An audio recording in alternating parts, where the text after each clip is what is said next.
In this video, I'll show you how to make this amazing textured pattern that looks like a loose woven fabric.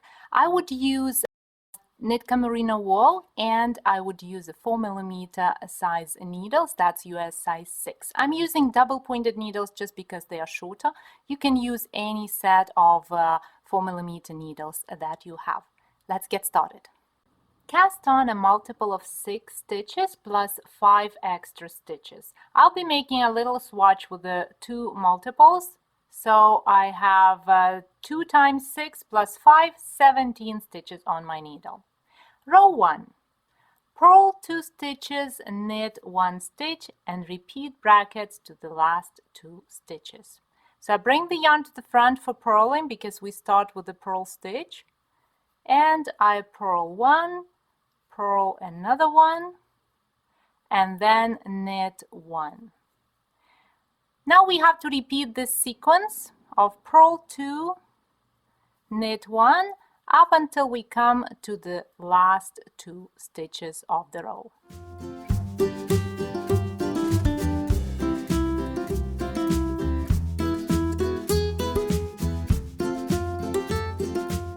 And here we go. I have just 2 stitches left and I'm gonna purl these 2 stitches. This is our row 1. Turn your work. In row 2 we knit 2 stitches and purl 1 stitch. So basically we knit the knit stitches and purl the purls.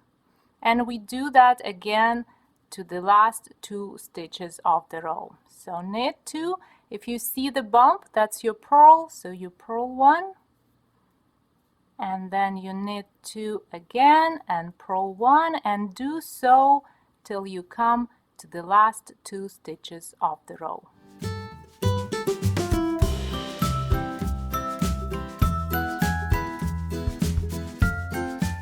Here they are, the last 2 stitches, I knit them.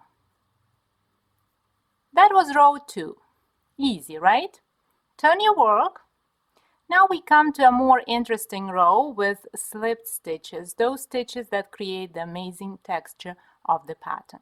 We start with a purl 1, so bring the yarn to the front, purl 1 stitch, and then we come to the sequence. Slip 3 stitches with yarn in front.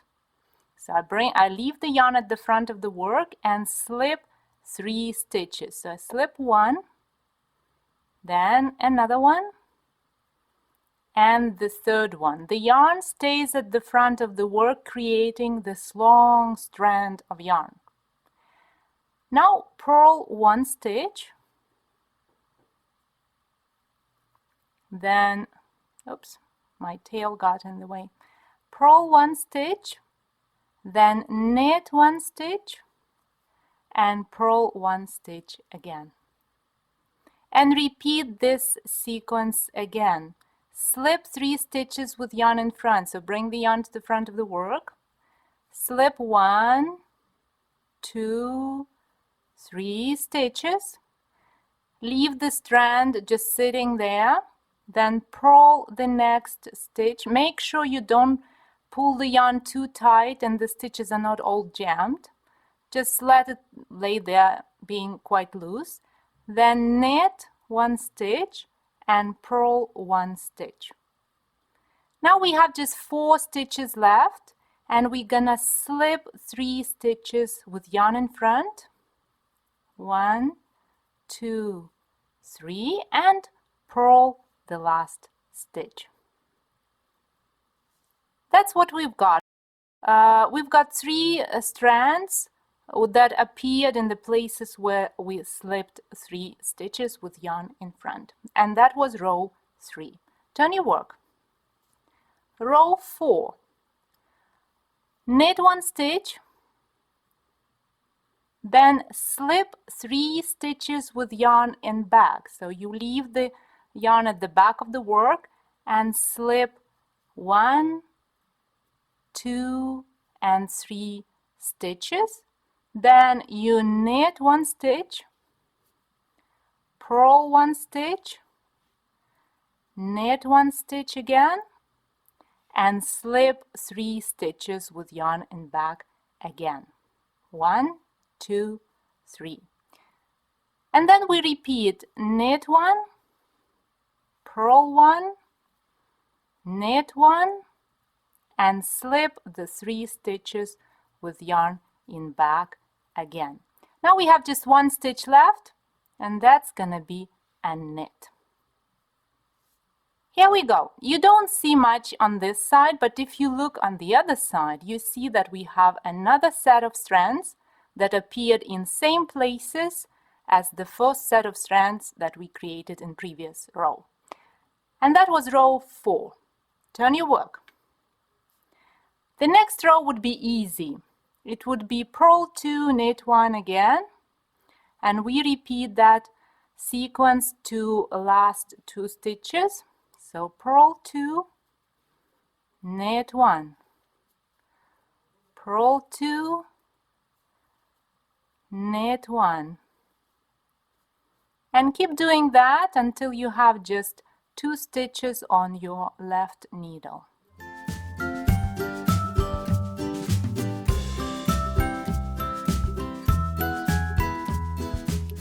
Here they are, the last 2 stitches, re-purl them. And that was row 5.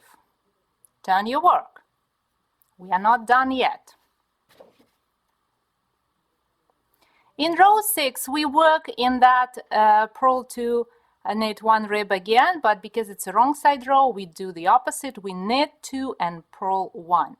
So knit 2, basically you knit the knit stitches and purl the purls. Purl 1, knit 2, purl 1, and do that until you have just 2 stitches on your left needle.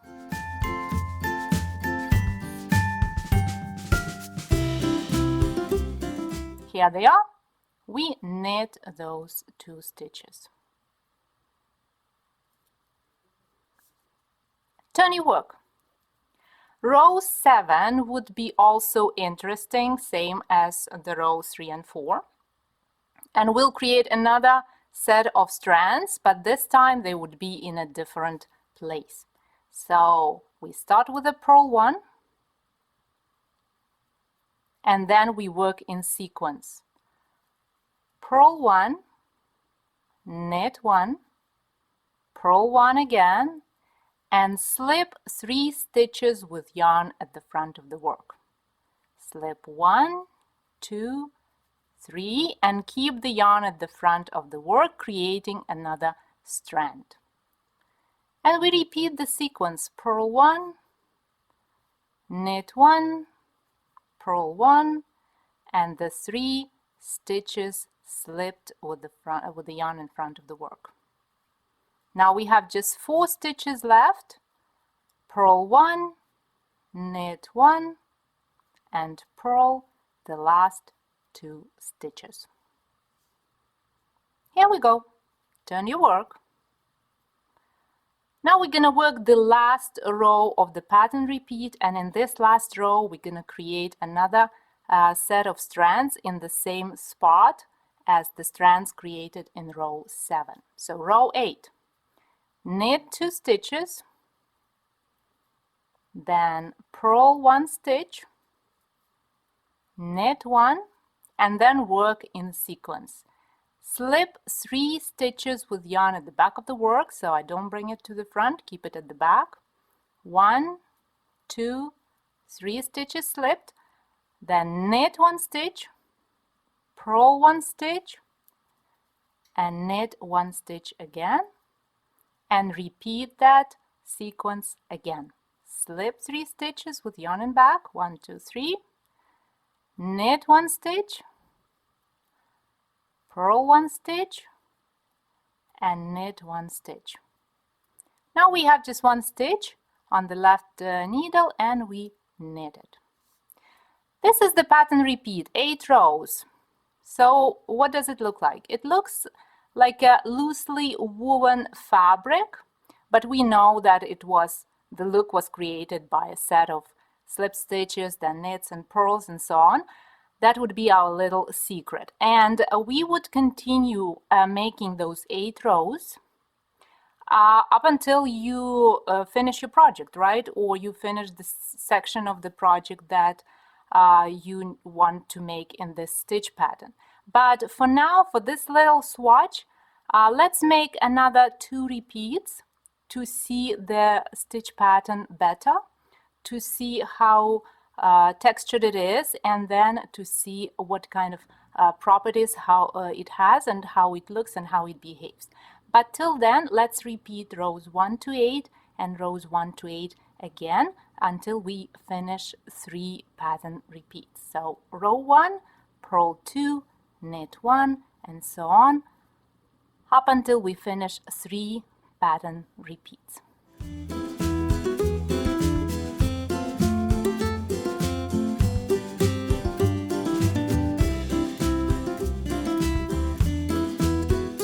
And here's the last stitch of row 8 of the 3rd pattern repeat that I made. Turn your work, and you can definitely see the pattern right now. It's quite textured. It's based on the purl 2 knit 1 rib, so it doesn't curl like any ribbing would. And you see that the pattern itself consists of sections. We have 2 rows that create the strands in these spots. Then we have 2 rows of plain knitting and purling in purl 2 knit 1 ribbing. And then we have 2 more rows that create strands again, but in different spots. And then 2 more rows that in between in plain ribbing pattern. The texture of the pattern makes it perfect for a blanket or a scarf. But if you decide to make a blanket or a scarf, keep in mind that the edging created by this pattern is not really nice looking. I would suggest that you add 2 stitches as salvages and make them in any kind of salvage stitch that you know, but the chain stitches would look really nice because they would look great next to those strands. But that's just my suggestion. Anyways, if you're making a blanket or a scarf or anything that would show the edges, please add salvage stitches to make the edging nice. Otherwise, this pattern is perfect for pretty much anything because it's chunky, it does not curl, it has a bit of stretch in it, but not much because of those strands. They kind of keep it together. And the wrong side looks really nice. It does not look like the right side. It looks like flat stocking stitch, which is not bad at all. Happy knitting!